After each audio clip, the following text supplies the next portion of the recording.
warahmatullahi wabarakatuh. Alhamdulillah, la haula wala quwwata illa billah. Asyhadu an la ilaha illallah wahdahu la syarikalah wa asyhadu anna Muhammadan abduhu wa rasuluh, amma ba'du. Bapak-bapak, ibu-ibu yang dimuliakan Allah, alhamdulillah kita pada malam hari ini bisa bertemu lagi berkat rahmat Allah Subhanahu wa taala, sehingga kita tergerak hati kita untuk bisa berkumpul bersama-sama di Masjid Al-Ikhlas ini, dan juga salawat serta salam tetap tercurahkan kepada junjungan Nabi besar kita Nabi Muhammad SAW, yang mana karena beliaulah yang membimbing kita semua dari zaman jahiliyah menuju zaman yang diridhai oleh Allah Subhanahu wa taala. Pada malam hari ini kita bersama Ustaz Khairul Anam, kita akan membahas kelanjutan bab yang kemarin. Kalau lebih spesifik lagi, yaitu sekarang ini berkenaan dengan dahsyatnya kalimat istighfar. Sebelum kita mulai, mari kita baca bersama Bismillah, Basmalah, Bismillahirrahmanirrahim. Semoga bisa memperlancar acara pada malam hari ini. Dan juga akan mengucapkan jazakumullah khairan kepada Bapak Ibu yang ikut serta berpartisipasi dalam kelancaran acara ini, baik itu memberikan support dana atau mungkin yang lainnya. Mudah-mudahan Allah Subhanahu wa taala membalas yang lebih banyak dan lebih berkah. Amin. Bapak Ibu yang dimuliakan Allah, sebelum acara ini dimulai, saya kok sedikit penasaran Ustaz. Ini ada teman saya, teman SMA, Mas Riki. Mas Riki ya. Sampai bisa hadir ke sini itu siapa yang ngasih tahu Mas? Mic-nya Kak tahu mic ya. Saya itu penasaran. Nah, omah tak pikir ini sopo saya ngandani gitu. Diajak Pak tahu. Siapa? Pak Ustaz tahu. Pak Ustaz tahu, subhanallah, alhamdulillah. Iya. Ya, jadi alhamdulillah ya. Pak tahu dapat pahala, Mas Riki juga dapat pahala. Pak tahu berlipat. Mudah-mudahan kita juga bisa mengajak teman-temannya lainnya. Beliau teman saya di SMA dulu. Mudah-mudahan kita semua diberikan keistiqomah. Amin. Langsung saja, agar kita lebih banyak waktunya, lebih panjang, karena ini insya Allah lebih banyak juga tentang dahsyatnya istighfar. Kepada beliau, kepada tempat kami persilahkan. Tafadhol. Bismillahirrahmanirrahim. Assalamualaikum warahmatullahi wabarakatuh.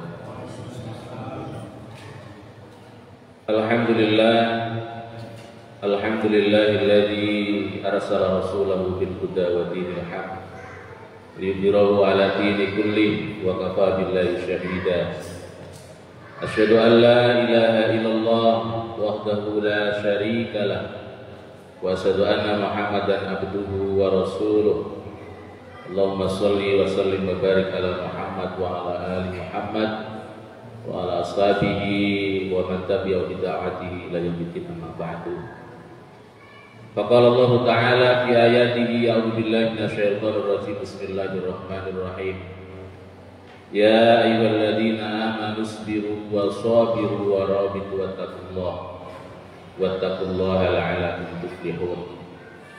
Wa qala aidan ya ayyuhalladzina amanu taqullaha wa kunu ma'as shadiqin. Wa qala Rasulullah sallallahu alaihi wasallam, ittaqillaha haitsu ma kunta wa adbi sayyi'atal hasanata tamhuha wa khaliqin nasa bi khuluqin hasanin. Wa qala aidan man aktsara bil istighfar ja'alallahu lahu min kulli hammin faraja wa min kulli dhaiqin makhraja wa razaqahu min haitsu la yahtasib. Allahumma arhamna bil Qur'an wa sadaqa Rasulullah sallallahu alaihi wasallam. Bapak Ibu jamaah, saudara sekalian, asyhadakumullah.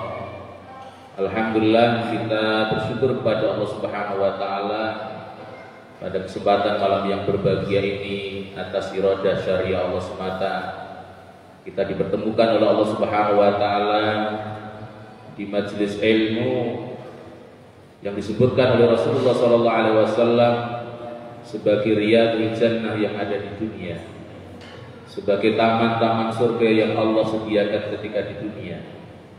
Dan alhamdulillah pula kita semuanya digerakkan oleh Allah Subhanahu wa taala untuk bisa semakin meningkatkan kualitas keimanan kita kepada Allah Subhanahu wa taala, semakin meningkatkan keimanan kita kepada Allah dengan upaya kita menambah ketaatan-ketaatan kepada Allah Subhanahu wa taala.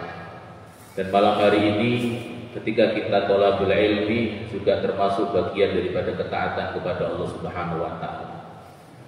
Maka ikhwani fillah rasyadakumullah, penting bagi kita ketika kita melakukan seluruh aktivitas yang kita lakukan adalah meniatkan dalam rangka taat kepada Allah Subhanahu wa taala, dalam rangka untuk mencari ridha dan cintanya Allah Subhanahu wa taala.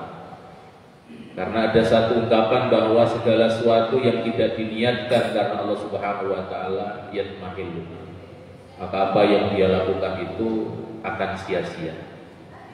Sebaliknya ikhwan fillah rasyadakumullah, aktivitas kita, kebiasaan-kebiasaan yang kita lakukan dari rutinitas harian kita, ketika kita niatkan dalam rangka taat kepada Allah Subhanahu wa taala, mencari ridha dan cintanya Allah Subhanahu wa taala, maka Allah akan berikan nilai ibadah bagi kita semuanya. Dan tentu ikhwan fillah rasyadakumullah, itu sebagai bentuk komitmen ketika kita mengatakan dengan menyebutkan satu ayat Allah Subhanahu wa taala, qul inna sholati wa nusuki wa mahyaya wa mamati lillahi rabbil alamin. Kita berharap hidup dan mati kita ini adalah untuk Allah Subhanahu wa taala. Maka tentu ikhwani fillah rasyadakumullah, seluruh aktivitas kita, baik yang terucap ataupun yang terbuat, baik yang nampak ataupun yang tersembunyi, maka sudah sepantasnya agar supaya kita niatkan dalam rangka taat kepada Allah Subhanahu wa taala. Tidak ada keinginan yang lain kecuali mencari wajah Allah Subhanahu wa taala. Sehingga itu bani fillah rasyadakumullah yang akan meringankan langkah kita. Walaupun mungkin tempat kita jauh dari masjid ini, insya Allah akan berikan kemudahan dan keringanan langkah kita ketika kita menuju rumah Allah Subhanahu wa taala untuk melakukan tafaqquh fiddin sebagai bentuk ketaatan kita kepada Allah Subhanahu wa taala. Maka ikhwani fillah rasyadakumullah, ada satu perkataan yang sering kali saya sampaikan dengan menukil perkataan Ibnu Qayyim rahimahullahu taala. Al-amalu bi ghairi ikhlasin wa la iqtidai. Amalan itu kalau tidak diniatkan dalam rangka ikhlas karena Allah Subhanahu wa taala, tidak dibersihkan min jami'i sawa'id sirri, dari debu-debu kesyirikan, dan tidak mencontoh Rasulullah SAW, kal musafir yang melaut sirabau rohlan, seperti seorang musafir yang memenuhi tempat perbekalannya dengan pasir, yuskiluhu wa la yanfa'u bihi. Di samping akan memberatkan bagi dirinya, pasir itu tidak akan bermanfaat bagi perjalanannya.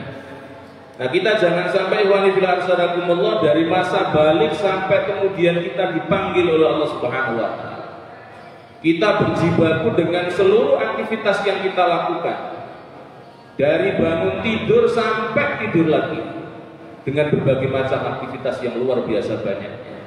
Sudah mengeluarkan tenaga dan pikiran, tapi tidak punya nilai di hadapan Allah Subhanahu wa taala. Kalau kata orang Jawa, tiwas pekoh, tiwas capek, tiwas mengeluarkan banyak pikiran dan harta, tetapi tidak punya nilai kepada Allah Subhanahu wa taala karena tidak diniatkan karena Allah taala, dan juga tidak mengikuti sunnah Rasulullah SAW.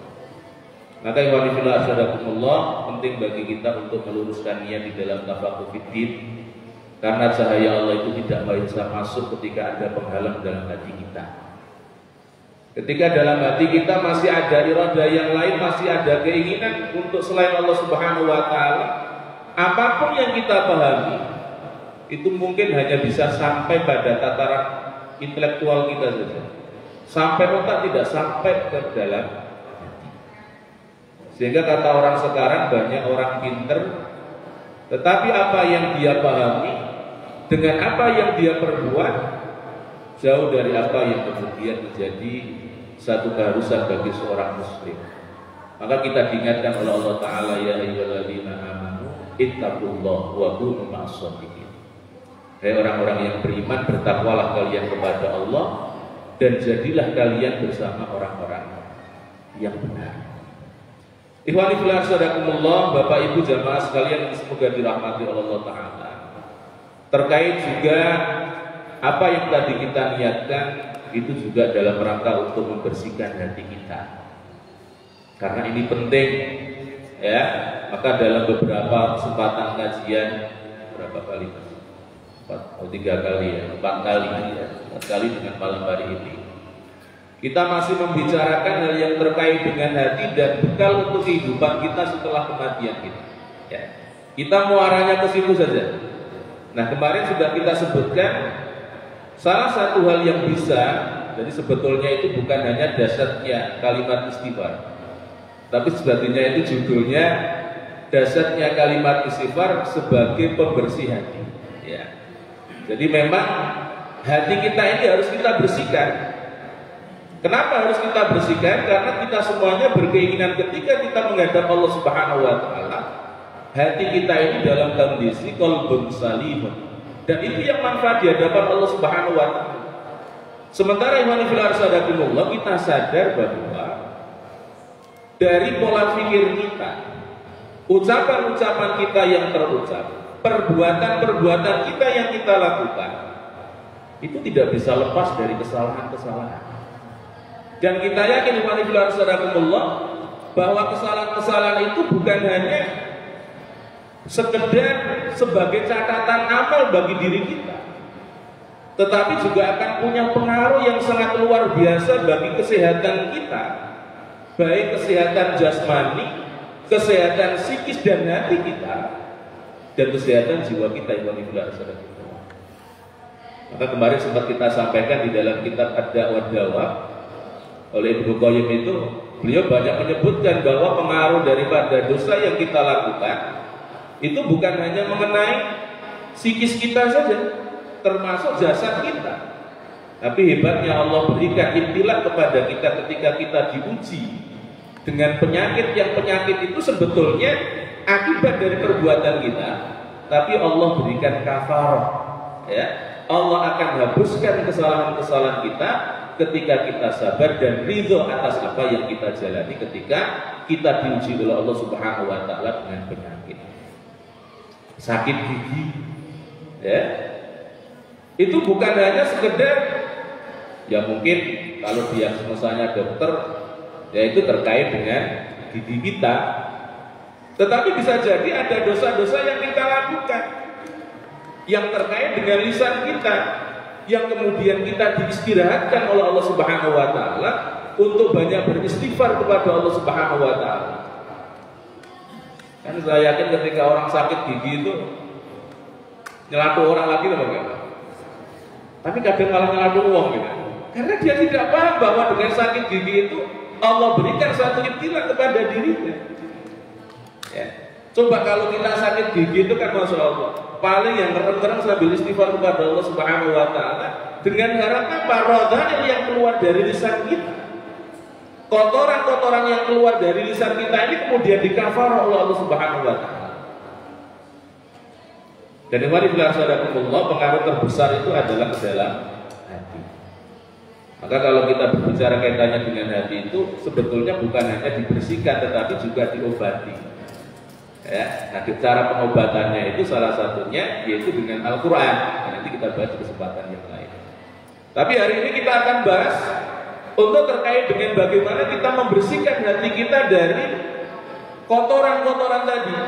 Kemarin kita sempat menyebutkan satu hadis Rasulullah SAW yang ditahris oleh Imam Ahmad dan juga dari Abu Hurairah, di mana dikatakan oleh Rasulullah SAW, innal mu'mina idza adnaba kanat nuqtatu saudan. Sak temene tiyang mukmin iku nalikane ketika dia melakukan satu jenis dosa, ya, Itu sama artinya karena nuqtatu sauda'in fi qalbi. Dia menempelkan noda hitam di dalam hatinya. Fa in taba wa naza'a wastaghfar.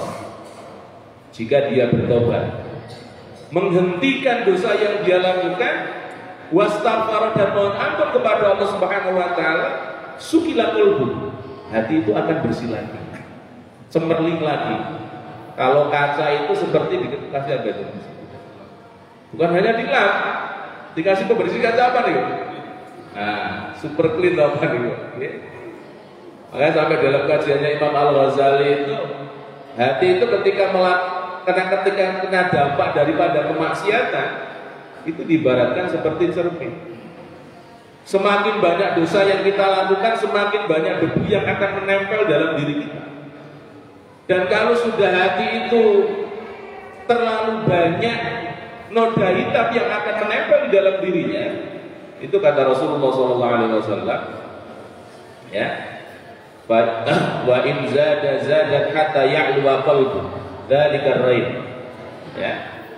Jadi kalau dosa itu dilakukan ditambah itu sampai menjadi ar-raib. Ar-raib itu kalau di dalam Sofatut Tafasir itu oleh para mufassirin dijelaskan, adzambu ala dzambi yusawwida qalbi. Dosa atas dosa yang menjadikan hati itu akan menjadi hitam pekat. Ya. Kalau dalam terjemah bahasa Indonesia itu biasanya diterjemahkan dengan noda yang sulit untuk dihilangkan. Ya. Kalau sudah begitu, Allah itu berpengaruh bagi banyak hal. Kecerahan wajahnya, kesungguhannya di dalam beribadah kepada Allah Subhanahu wa taala akan melemah. Maka rumusnya kalau berbicara kaitannya dengan iman, bahwa iman itu yazidu bitta'ah wa yanqusu bil maksiyah. Iman itu akan bertambah kalau kita melakukan ketaatan, dan iman itu akan berkurang kalau kita melakukan kemaksiatan. Sehingga sebetulnya kalau hati kita ini peka, ketika kita melakukan kemaksiatan, otomatis kesungguhan kita di dalam bertakarub kepada Allah Subhanahu wa taala itu akan berkurang. Ada rasa malas. Ya. Yang biasanya rutin datang ke masjid untuk sholat 5 waktu, ada saja penghalang yang kemudian menjadikan dirinya tidak mau datang lagi ke masjid. Yang biasanya rutin kajian, ada saja penghalang yang menyebabkan dirinya tidak mau hadir lagi di dalam kajian. Padahal keberkahan ilmu itu bukan, mohon maaf, bukan siapa yang menyampaikan, bukan materi apa yang dia kaji. Selama itu kaitannya dengan nilai-nilai Islam, maka keberkahan itu akan didatangkan oleh Allah Subhanahu wa taala. Maka sampai Imam Ahmad itu bukan hanya sekedar memberikan pembelajaran kepada muridnya saja, sampai ketika muridnya memberikan pembelajaran, beliau ikut hadir di dalam majelis itu. Ya, logikanya gurunya lebih pintar daripada muridnya. Ya, ibaratnya gurunya duwe ilmu rong timbo, muridnya lagi sak timbo. Tetapi yang dicari adalah keberkahannya. Karena kalau keberkahan itu didatangkan oleh Allah Subhanahu wa taala, walaupun sedikit yang kita pahami, itu akan menghasilkan buah yang luar biasa bagi diri kita. Maka ikhwani fillah rahimakumullah, ini perlu kita sadari bahwa dosa yang kita lakukan ini akan berpengaruh bagi kesehatan kita, terlebih kesehatan hati. Ya. Dan kita sadari itu bahwa kita ini nggak bisa lepas dari kesalahan. Kalau kita berbicara kaitannya dengan kewajiban kita itu, kalau dijelentrehke, kita ini kalau melakukan seluruh kewajiban kita, kata Imam Hasan Al-Banna dalam risalah itu dakwahnya itu nggak cukup waktu kita 24 jam itu untuk melakukannya. Jadi waktu yang 24 jam itu nggak cukup, ya, untuk melakukan kewajiban-kewajiban fungsional kita. Cuman kenapa kadang kemudian waktu kita banyak yang luang? Nah ini perkaranya, masalahnya di situ. Karena bisa jadi kita tidak menyadari tentang fungsional kita. Satu contoh saja, kewajiban atas diri kita saja. Kewajiban atas diri kita itu banyak hal yang perlu kita berikan asupan kepada diri kita. Belum lagi kalau kita berbicara kewajiban sebagai seorang suami. Dan insya Allah nanti akan dibahas Ustaz Fatah, kemarin sudah disampaikan, ya, ada hukum zauji ala zaujati, ada hak seorang suami atas istrinya dan kebalikannya juga seperti itu. Itu kalau kita catat, itu Masya Allah banyak sekali. Ya, sampai kalau dulu itu kalau orang akad nikah itu ya di samping disuruh baca hak dan kewajiban sebagai seorang suami dan istri di dalam apa buku nikah itu Mas. Pernah dulu atau tidak? Oh iya. Sampai kemudian disuruh baca silat taklifnya. Karena khawatir apa? Ada kewajiban yang tidak bisa ditunaikan. Kalau sekarang kan gampang, nggak usah dibaca apa selesai gitu kan. Nanti dibuka lagi ketika ada perlu administrasi, itu baru dibuka. Ya, padahal di situ ada, kalau dibuka itu ada. Ya. Kewajiban kita sebagai seorang suami. Belum berbicara kewajiban kita sebagai seorang ayah. Ayah itu nggak cukup hanya sekedar memberikan makan dan minum, sandang pangan papan dok. Ada kewajiban-kewajiban yang lain yang harus diteruskan sebagai seorang ayah. Ya. Belum lagi kalau berbicara kewajiban kita sebagai seorang anak, kalau kita memiliki orang tua dan pasti memiliki orang tua, baik yang masih hidup ataupun yang sudah, itu baru di dalam rumah. Belum kalau berbicara kewajiban sebagai seorang saudara laki-laki atas saudari perempuannya, dan masih banyak yang lain. Itu masih ada jabatan fungsional kelembagaan, ada jabatan fungsional di masyarakat. Oh, itu kalau ditulis itu Masya Allah. Artinya apa? Begitu banyaknya kewajiban yang ada pada diri kita, sementara kadang kita ini lupa terhadap kewajiban. Akhirnya apa? Ada dosa yang kita lupa. Kita sebagai seorang suami terhadap istri kita. Ya mohon maaf, kita itu berarti saya juga. Kita nggak pernah bisa lepas dari kesalahan. Yogo mendelik, mencerang gitu kan. Itu yang sering kali kita lakukan. Nah itu kalau kemudian kita hitung, itu kan Masya Allah banyaknya, itu kan luar biasa. Makanya kenapa orang-orang salaf dulu mereka termasuk orang-orang yang sukses, karena mau menghitung apa yang dia perbuat. Kalau kita kan jarang menghitung ya. Coba sekali waktu lah kita tanya kepada istri kita, Dek, manggilnya tadi dia apa? Ya, romantis ya. Ya kira-kira kalau dia manggil jenengan berbentuk tegang ya, terus ada hati kadang kalau tegang gak enak. Kalau sampai terdedek ya, anggaplah Mas ya, Mas ya, Dek, kira-kira Mas ini sudah termasuk suami yang ideal gitu ya. Biar dia ngomong ya, biasanya koreksi ya, santai-santai yuk itu oke ya, karena untuk menilai diri kita itu perlu penilaian orang lain. Makanya sampai ada satu kitab kecil itu memanfaatkan caci makian. Jadi ternyata caci makian dari orang kepada kita dirasani, disindiri itu ternyata itu juga dalam rangka untuk menilai diri kita. Cuman kadang kita yang keburu mabuk kan, keburu emosi ya, karena pengaruh kan kita. Nah ini bila arsadakumullah, artinya banyak kesalahan-kesalahan. Baik dosa kecil, naudzubillah, sampai dalam perkara dosa besar. Ya.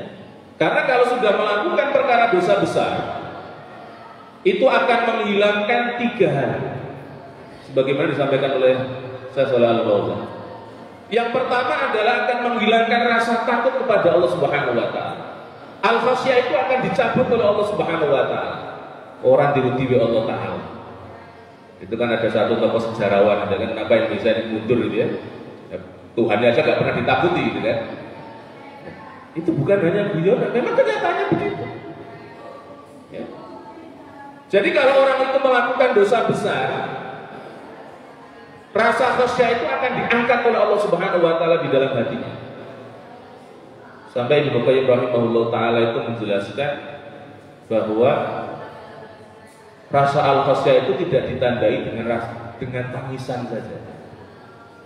Bukan hanya ditandai dengan tangisan air mata kita saja, tapi ditandai dengan bagaimana kita menjaga aturan Allah Subhanahu wa taala. Ketika ada larangan, kemudian kita ada penjagaan untuk tidak melakukannya. Itu berarti ada masih ada rasa al-khasyah. Kalau seandainya itu tidak terjadi, sampai beliau katakan bahwa hati kita itu telah hilang dari diri kita. Sehingga mintalah kepada Allah supaya memberikan hati yang baru, kata beliau begitu. Jadi ikhwan fillah rahimakumullah, pengaruhnya luar biasa di dalam hati kita. Ya. Termasuk juga kalau kita berbicara tentang dua hal yang Allah selalu berikan kepada kita, dua potensi ya. Itu juga disampaikan oleh Ibnu Taimiyah rahimahullah taala. Jadi di samping satu sisi Allah berikan kenikmatan kepada kita, kita ini punya kewajiban untuk senantiasa syukur kepada Allah taala.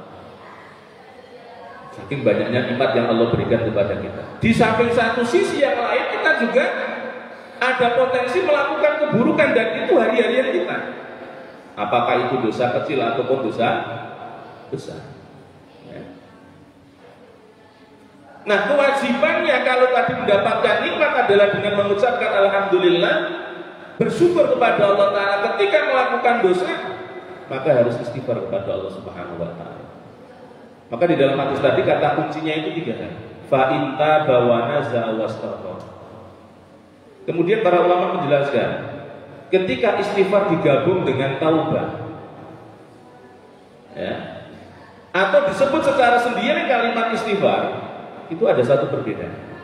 Karena biasanya di dalam Al-Quran itu Allah perintahkan untuk kembali kepada Allah Ta'ala dan beristighfar kepada Allah Subhanahu wa Ta'ala. Ada yang berpendapat bahwa istighfar itu adalah istighfar itu terhadap dosa-dosa yang pernah kita lakukan sebelumnya, agar itu tidak mendatangkan musibah bagi diri kita, sehingga Allah tutup dengan kalimat istighfar itu. Nah, taubat jamaah sekalian semoga dirahmati Allah Ta'ala, itu kekhawatiran untuk kembali kepada Allah dari dosa yang, dari akibat dosa yang akan dia lakukan. Jadi kalau yang atau sedang yang dilakukan, ya. Kalau istighfar itu disebut sendirian, maka maknanya di dalamnya juga ada makna atau. Nah, ikhwani fillah arsadakumullah, maka di dalam kata kunci tadi, fa inna bawana zawastaghfar. Siapa saja yang kemudian mau kembali kepada Allah Ta'ala, karena taubat itu maknanya adalah arruju ila ta'atillah, kembali kepada ketaatan kepada Allah Ta'ala. Kemudian wanaza menghentikan, wastaghfar, kata Nabi, sukila qalbu, hati itu akan menjadi bersih. Artinya apa?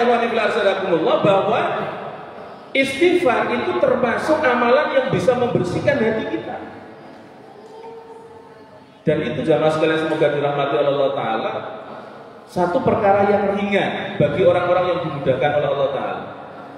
Tidak harus dengan sayyidul istighfar, walaupun sayyidul istighfar itu keutamaannya luar biasa. Kalau orang baca sayyidul istighfar di pagi harinya, ya, Allahumma anta rabbi itu dan seterusnya, itu maka ketika dia mati sebelum masuk waktu sore, dia akan dimasukkan oleh Allah Ta'ala di dalam jannah. Ketika sore harinya dia membaca sayyidul istighfar, kemudian dia mati sebelum masuk waktu paginya, maka dia akan dimasukkan oleh Allah Ta'ala di dalam jannah. Cuman kadang masalahnya, istighfar ini belum menjadi satu rutinitas yang kita lakukan untuk membasahi lisan kita secara rutin. Itu perkara. Padahal kita tahu bahwa sukila qalbu, hati itu akan bersih, salah satu amalannya adalah dengan istighfar, karena ternyata istighfar ini dalam bahasa sekarang menjadi kalimat yang dahsyat di dalam membersihkan hati. Cara yang tercepat. Walaupun masih ada amalan-amalan yang lain. Maka kalau kemarin ada pertanyaan bagaimana untuk menghentikan dosa, ya dengan sholat. Durasi kita membaca istighfar dengan sholat itu lebih panjang mana? Kan lebih panjang sholat. Durasi istighfar itu hanya sebentar, walaupun hanya dengan mengucapkan astagfirullah, astagfirullah, ya. Karena redaksional istighfar itu banyak sekali. Nah, ini bila arsadakumullah, maka penting bagi kita bagaimana kemudian kalimat istighfar ini menjadi sesuatu yang kita lazimi untuk membasahi lisan kita. Bukan hanya membasahi lisan kita, tetapi kemudian bersenyawa dengan perasaan dan seluruh anggota kita. Bersenyawa itu dalam bahasa kimia, ya. Artinya ada keselarasan bahwa istighfar itu tidak cukup hanya sampai pada rongga lisan kita saja, tetapi butuh penghayatan dan butuh pengakuan seluruh anggota badan kita. Karena ada orang yang mengucapkan istighfar tetapi dia tidak iktiraf terhadap kesalahannya. Dia mohon maaf kepada Allah, minta ampun kepada Allah Ta'ala, tapi orang ngakoni dosa kuwopo. Butuh pengakuan. Maka ini penting umat sadaqullah, dan itu dikaji oleh para ulama bagaimana kemudian kalimat istighfar itu menjadi kalimat yang dahsyat ya, karena dia bersenyawa dengan seluruh anggota kita.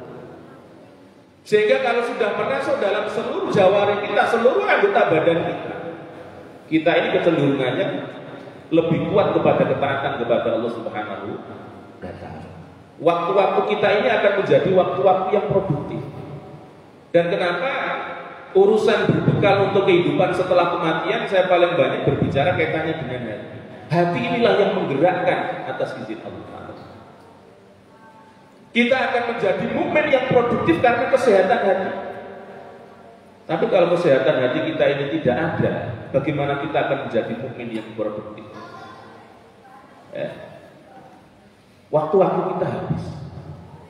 Padahal kita ini punya cita-cita besar, punya keinginan yang luar biasa banyak. Nah, maka oleh karena itu Allah, perlu saya sampaikan beberapa fadilah tentang istighfar itu supaya ini menjadi kalimat dahsyat yang kita lazimi.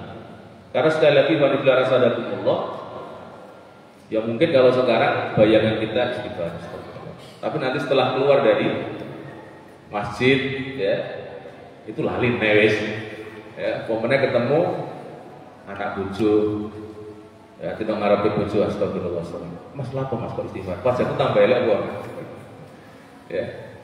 Jadi butuh rutinitas. Kalau kemarin saya sampaikan butuh ya. Nah, ibaratkan ini obat ibadah sadaqah, kita ini akan semakin bersemangat untuk minum obat itu kalau tahu keutamaannya.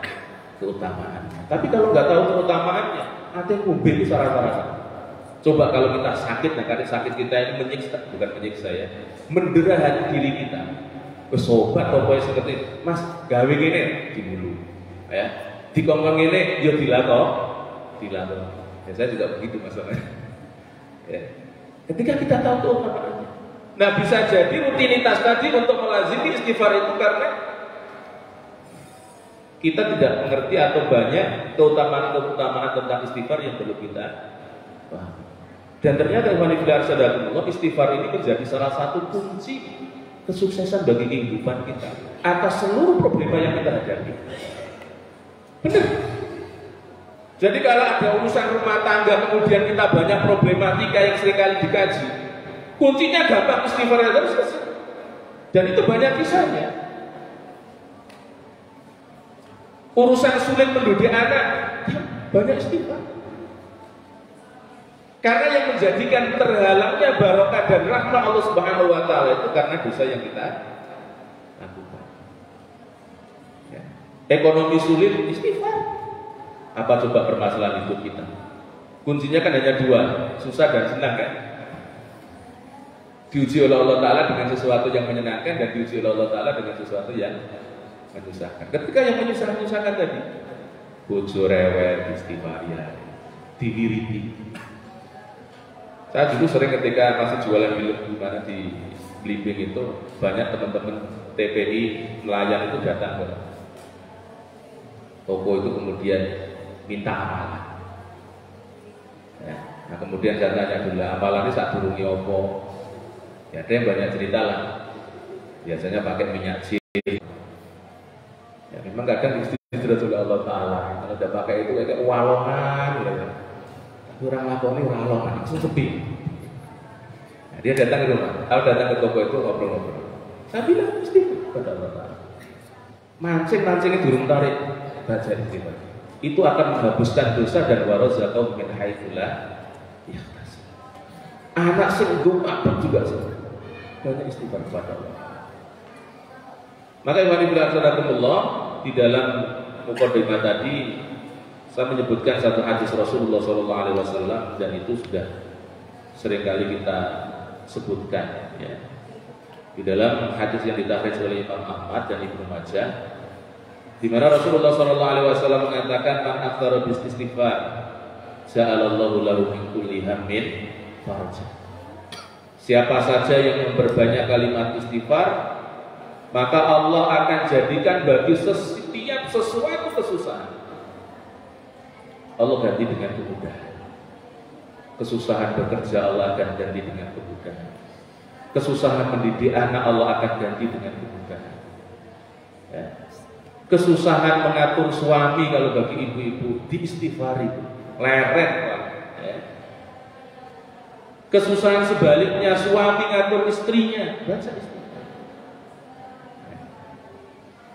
Segala sesuatu yang membuat kita susah, supaya Allah ganti dengan kemudahan, baca istighfar kepada Allah Ta'ala. Wa min kulli dhaiqin makhraja. Dan setiap sesuatu yang menyesakkan dada kita karena problemnya besar, ya. Kadang ada seorang pemimpin mikir rakyatnya sampai hatinya sesak, gitu ya. Sampai memberikan dua opsi, gitu ya. Kasihkan ke negara tetangga atau akan senjata, yang baru bilang, gitu ya. Karena penduduknya banyak yang miskin, sampai dia saking mikirkannya itu begitu. Ya. Kemudian wa razaqahu min haitsu la yahtasib. Allah akan berikan rezeki dari jalan yang tidak disangka-sangka. Saya pribadi pernah mengalami itu. Suatu ketika tahun 2001, saya waktu itu masih punya anak satu, masih kecil. 2002 ya, awal-awal 2002. Anak saya itu punya kebiasaan naruh duit receh itu di jalan. Nah, suatu ketika saya dan istri itu pengen silaturahmi ke mertua karena itu rutin. Tak buka dompet kurang lebih itu berbelas, sak lebar ya orang. Akhirnya saya teringat dengan celengan yang dia dibuat anak saya untuk ngaruh uang receh. Tak buka, hanya ada 1.500 rupiah. Padahal untuk bisa sampai Madura itu waktu itu naik lift warna kuning yang ada di Blimbing ya, itu 3.000 rupiah, itu satu kali berjalan. Saya tanya kepada istri, nggak ada duit, ya. Wes omprah-omprah ada duit. Akhirnya kita hanya beristighfar kepada Allah Ta'ala karena saya yakin dengan hadis tadi.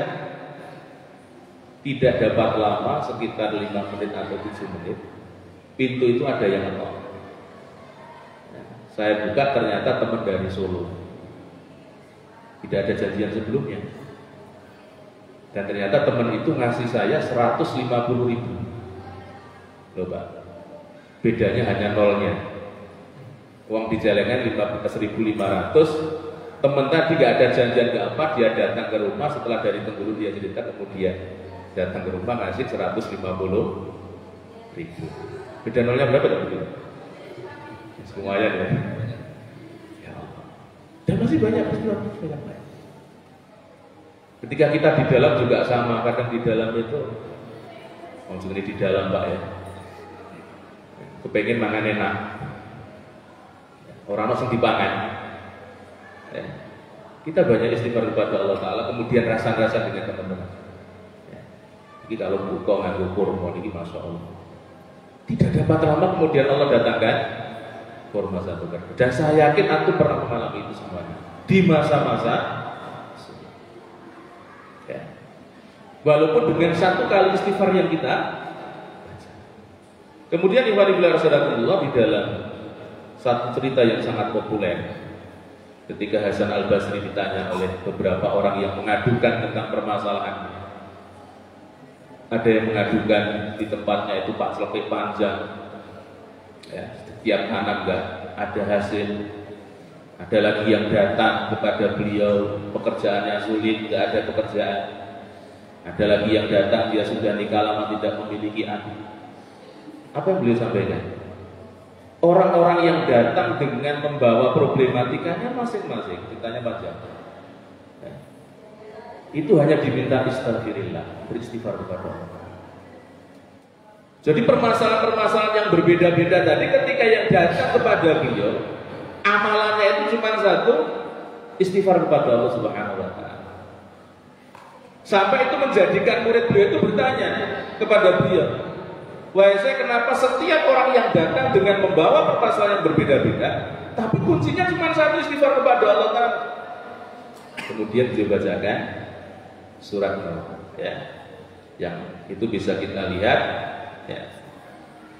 Wa qul tastaghfiru rabbakum innahu kana ghaffara yursilis samaa'a 'alaikum midrara wa yumdidkum bi amwali wa banina wa yaj'al lakum jannati wa yaj'al lakum anhar. Jadi istighfar itu merupakan sabab nuzul, baik itu al-matar. Tadi saya ngobrol dengan teman-teman di tempat yang lain itu hujannya masya Allah, ya. Kalau di kawasan Pantura ini, ya seperti kita lihat panas kena-kena. Apa penghalangnya? Kan jadi begitu. Ya tentu ada kesalahan-kesalahan yang kita lakukan sehingga harus dihapus dengan istighfar. Kemudian juga wal imdad bi amwal bani. Kalau kita kepengen harta itu bertambah, anak bertambah, banyak istighfar. Ya.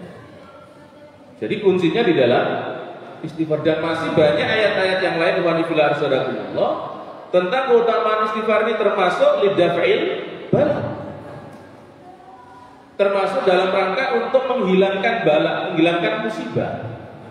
Musibah apapun, apakah itu dalam bentuk penyakit atau musibah yang besar-besar seperti yang hari nampak di pandangan kita melalui informasi yang kita dengar. Ya, maka ada satu ungkapan wa fil arsadaqullah yang disampaikan oleh Ali radhiyallahu anhu. Beliau katakan, "Ma nazala bala illa bi dzambin wa rufi'a illa bi taubatin." Tidaklah Allah turunkan bala itu karena dosa yang dilakukan, dan tidak pula diangkat oleh Allah Subhanahu wa taala kecuali dengan taubat. Dan jelas-jelas dikatakan oleh Allah Subhanahu wa taala bahwa ada dua penghalang untuk turunnya bala. Itu bisa kita baca di dalam surat Al-Anfal, ya. Wa ma kana Allah liyu'adzibahum wa anta fihim wa ma kana Allah mu'adzibahum wa hum yastaghfirun. Ini kalau menurut Abu Musa Al-Asy'ari, dua penghalang itu satu. Selama masa hidup Rasulullah SAW, Nabi itu masih hidup. Dan kita tahu Nabi sudah wafat. Berarti tinggal satu. Bala besar itu tidak akan terjadi. Allah tidak akan adab dengan adab yang besar selama di situ masih ada orang yang istighfar. Jadi salah sekali kalau umpamanya dalam satu negeri itu ada orang yang berkuasa yang berkeinginan untuk menyelamatkan negerinya, kemudian orang-orang yang beristighfar itu kemudian diintimidasi. Karena mereka inilah yang menjaga atas izin Allah Subhanahu wa taala kelestarian alam ini. Ya. Nah, kemudian ada ungkapan bahwa ya darahnya para ulama itu. Ya. Jadi warifil arsyadakumullah, bala akan dihilangkan oleh Allah Subhanahu wa taala. Kemudian juga nuzulur rahmah. Allah akan turunkan rahmat dengan kalimat istighfar yang kita baca. Ya. Dan yang sering kali kita dengar, yaitu ketika kita dalam satu majelis, kemudian kita tutup dengan istighfar, yaitu dengan doa kafaratul majelis. Maka kesalahan-kesalahan kita ini akan dihapuskan oleh Allah Subhanahu wa taala. Jadi wanifil arsyadakumullah, banyak sekali ayat-ayat dan hadis-hadis Rasulullah SAW yang mengungkapkan tentang fadilah daripada istighfar ini. Dan yang paling pokok, dia adalah menjadi pembersih hati kita atas izin Allah. Ya. Karena tadi kata kunci yang disebutkan oleh Nabi, fa in taba wa naza'a wastaghfara sukila qalbu. Sekarang pertanyaan kita ini, mau berkeinginan untuk memiliki hati yang bersih atau hati yang berpenyakitan atau hati yang kena roda tadi? Itu tergantung kita masing-masing. Kalau kita berkeinginan untuk menjadi mukmin yang punya kualitas, mukmin yang produktif, maka bersihannya hati ini menjadi hal yang sangat urgen dalam kehidupan kita. Ya. Dan semuanya itu akan berpengaruh. Ya. Senajan badan sampean rawesih, ya. Tapi kalau urusan hati ini tidak dijaga, itu akan mengkhawatirkan. Tapi Alhamdulillah sudah masuk waktu isya. Saya rasa cukup dari saya. Aku qouli hadza wa astagfirullahaladzim. Assalamualaikum warahmatullahi wabarakatuh. Ya, kita break sejenak untuk adzan isya dan setelah itu kita lanjutkan dengan sesi tanya jawab.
Ya, kita lanjutkan kembali. Monggo bapak-bapak, ibu-ibu yang sudah wudhu bisa kembali lagi. Kita lanjutkan dengan sesi tanya jawab. Monggo bapak-bapak.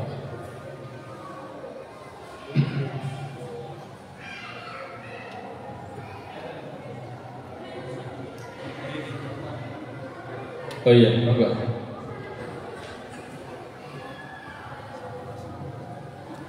Terima kasih. Assalamualaikum warahmatullahi wabarakatuh. Waalaikumsalam warahmatullahi wabarakatuh. Langsung saja saya lagi menyimak yang telah dijelaskan terpanjang lebar tentang dasarnya istighfar. Bahwa kalau boleh saya simpulkan sementara ini bahwa dampak daripada istighfar yang diterima oleh Allah itu akan dibersihkan hatinya, kemudian akan diberi kemudahan-mudahan. Nah, saya mencoba menyimpulkan begini, istighfar dalam jangka panjang itu kan kita kan ketika kita sudah tidak punya dosa, baru kita punya tiket ke surga gitu. Nah, untuk itu bagaimana kalau porsi kita itu tahmid itu kita kurangi, tapi kita lebih cenderung kebanyakan di istighfarnya untuk menuju tiket ke surganya gitu. Kira-kira bagaimana caranya? Assalamualaikum warahmatullahi wabarakatuh. Ya, lebih mengutamakan istighfarnya daripada ya intinya amalan yang lainnya lah, yang padahal amalan itu juga bagus. Baik, alhamdulillah atas apa yang tadi ditanyakan. Tadi saya sempat menyebutkan apa yang dijelaskan oleh Ibnu Taimiyah rahimahullah taala, bahwa ada dua hal yang tidak bisa kita tinggalkan. Yang pertama adalah ketika kita diberikan kenikmatan, itu caranya adalah dengan syukur. Nah, bentuk syukur kita itu adalah dengan melakukan banyak ketaatan kepada Allah Subhanahu wa taala. Yang itu akan menjadi bekal bagi kita kelak di hadapan Allah Subhanahu wa taala. Dan macam-macam ketaatan itu banyak sekali, baik itu yang dilakukan oleh lisan, hati, ataupun anggota badan. Kemudian sisi yang kedua, yaitu ketika kita melakukan kesalahan dan itu kita sadari bahwa kita setiap hari melakukan kesalahan. Maka kata beliau, taubat itu satu keharusan. Ya. Jadi ada keseimbangan karena dalam diri kita ini tadi kita mendapatkan kenikmatan, maka kita harus bersyukur kepada Allah Ta'ala dengan memperbanyak melakukan ketaatan kepada Allah Ta'ala. Karena usahawan syukur itu bukan hanya sekedar mengucapkan Alhamdulillah, lisannya mengucapkan Alhamdulillah, tetapi menggunakan nikmat tadi dalam rangka untuk taat kepada Allah Subhanahu wa Ta'ala. Sisi yang lain, kita ini juga melakukan kesalahan. Dari wajah kita, kalau Anwar Zaid itu bikin penjelasan simpel saja, apa yang keluar dari anggota badan kita yang ada kotoran-kotorannya itu marah harus dibersihkan. Ya, lisan, ini banyak kesalahan, kan ada kotoran yang keluar dari lisan. Kita, hidung kita juga gitu, kadang penciuman kita ini kemana-mana, telinga kita juga begitu. Ya. Kalau di dalam hadis Nabi disebutkan bahwa zinanya telinga itu adalah dengan mendengarkan, mata kita juga sama. Ya. Bahkan jelas-jelas di dalam hadis Nabi anak cucu Adam itu tidak bisa meninggalkan dari perzinahan yang terkategorikan sebagai as-saghirah, yaitu berupa pandangan tadi. Memandang wanita-wanita asnabiyah, dan kita hari ini sulit sekali. Baik itu di dalam rumah atau di luar rumah. Ketika kita di dalam rumah, kita langsung nengok HP kita. Yang muncul pertama kali bukan wajah istri kita, tapi wajah orang lain.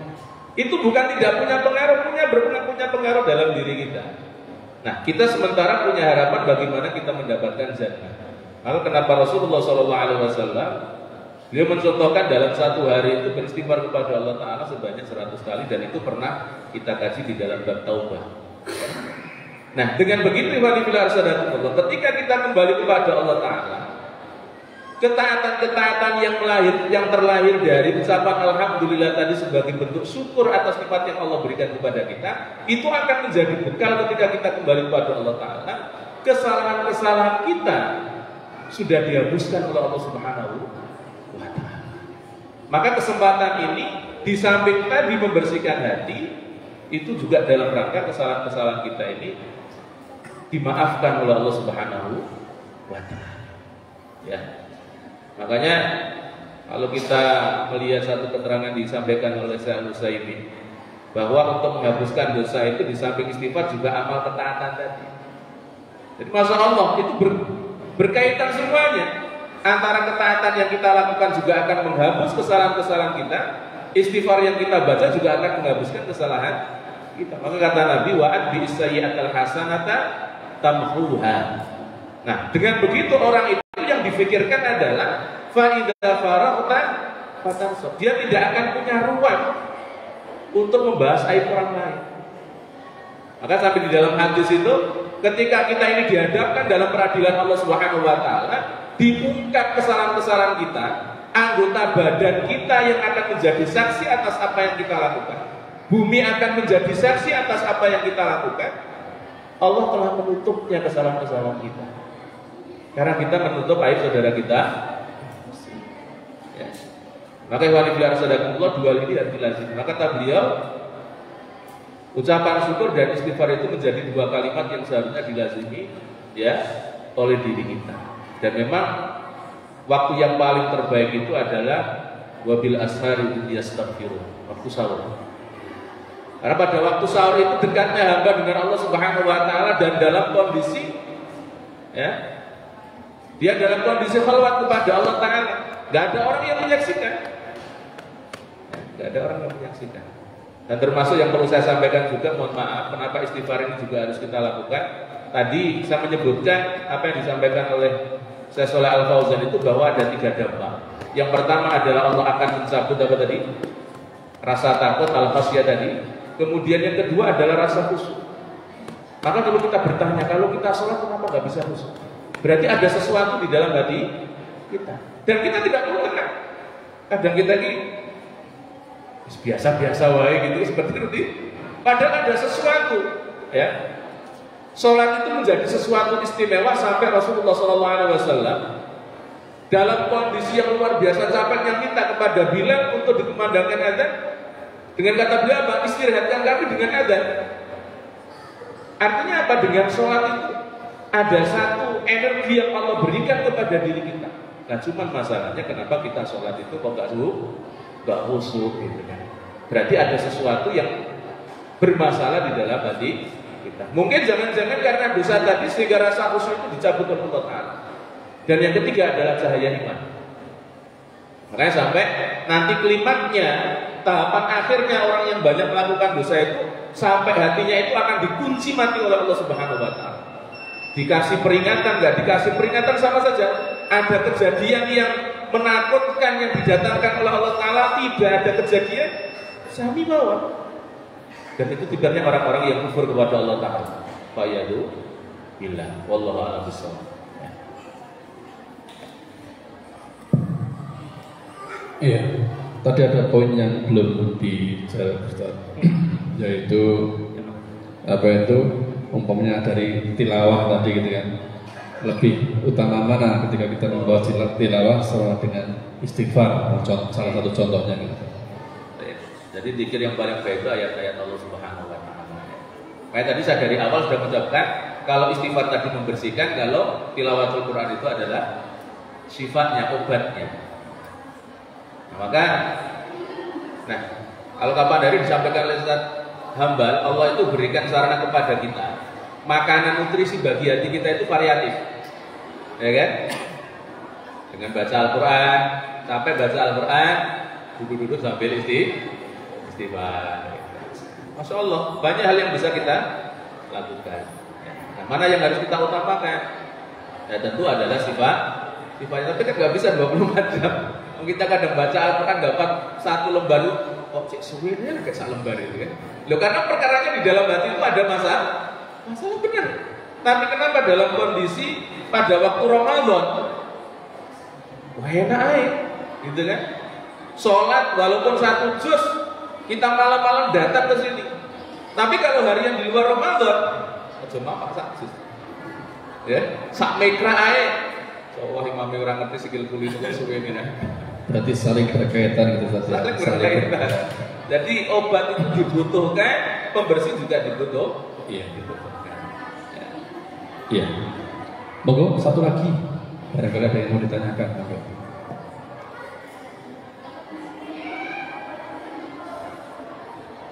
Jelas. Ya, nggak ada yang ditanyakan lagi.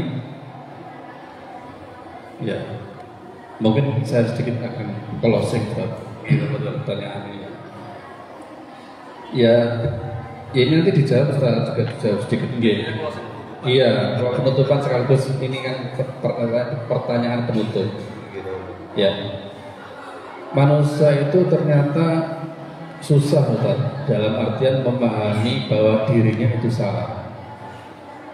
Bahkan ketika ada sebuah perselisihan, maka yang satu pihak dan yang satu pihak itu pun merasa dua-duanya benar.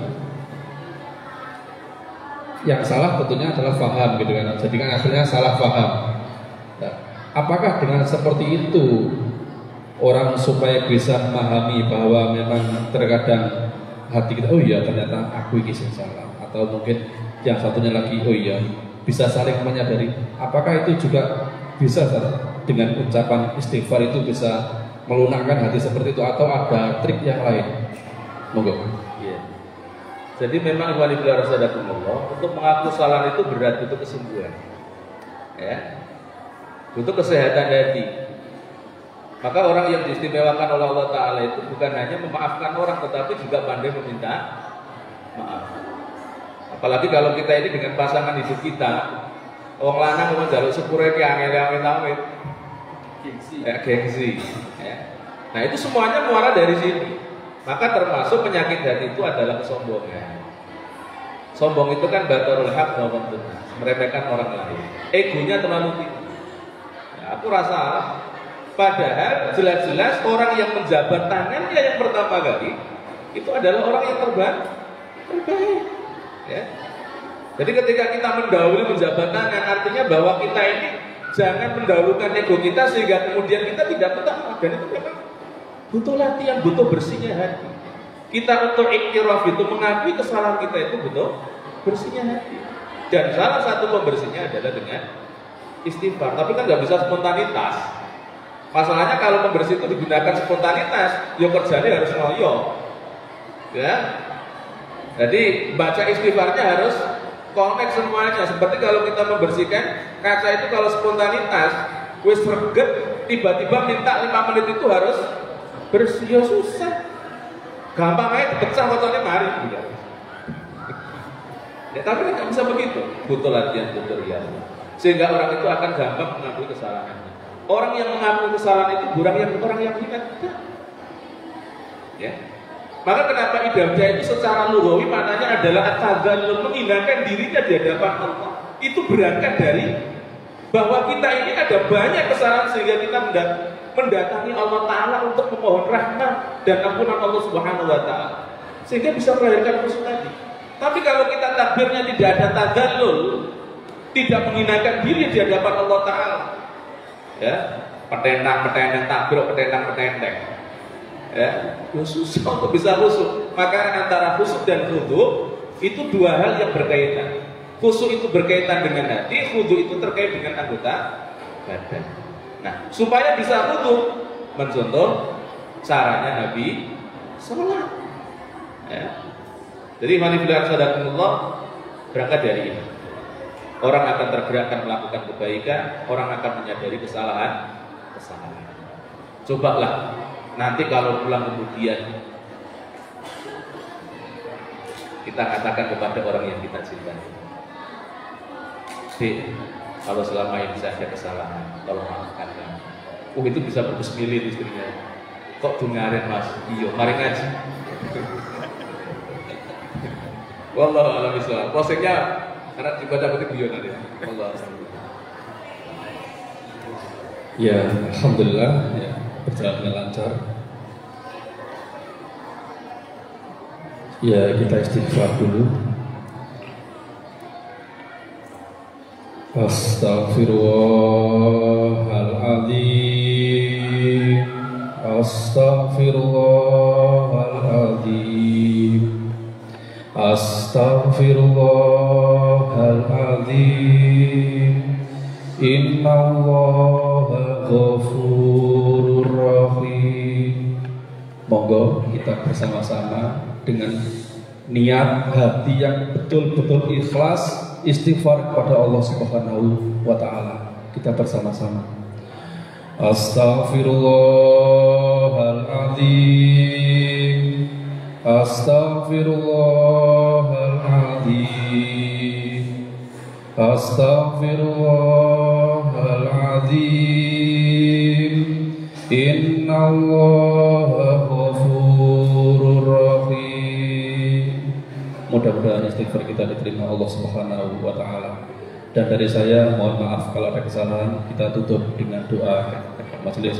Subhanaka Allahumma wa bihamdika asyhadu an la ilaha illa anta astaghfiruka wa atubu ilaik. Astaghfiruka wa atubu ilaik.